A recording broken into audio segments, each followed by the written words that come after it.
We know how you feel about Daniel Andrews. How do you reflect today on his contribution to the state and to your area of Gippsland of Victoria? Well, first of all, Kieran, I would respect his service over 20 years and I acknowledge he's been a formidable Labor leader, but I could say to you quite honestly, the cheering across Gippsland today was quite loud. I did a post on my social media acknowledging the Premier was leaving, and I hardly found a single person with a positive word to say, because he has been a very divisive leader in terms of dividing regional Victorians from the city. While he's been a successful Premier in terms of getting re-elected based on city support, out here in Gippsland, where he's been single-handedly responsible for demolishing the timber industry, for example, he's not a person who's that well regarded. So while I acknowledge his service and respect the fact that he's leaving on his own terms, there's not many people in Gippsland who'd be sorry to see him go. What do you put his success down to?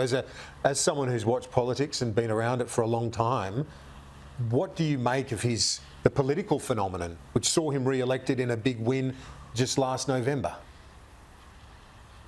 Well, he was an incredibly ruthless politician in the sense that he knew very quickly where the numbers were, and he knew he could win re-election in Victoria by supporting the cities, but also pouring money into places like Ballarat, Bendigo and Geelong, and quite frankly starving other parts of regional Victoria.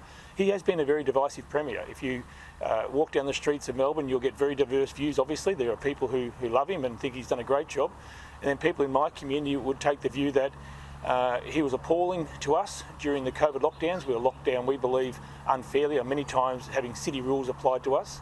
We think his spending and the enormous debt that Victoria's got to pay off now has been very focused on the city, and the big build is blown out. Every project's blown out.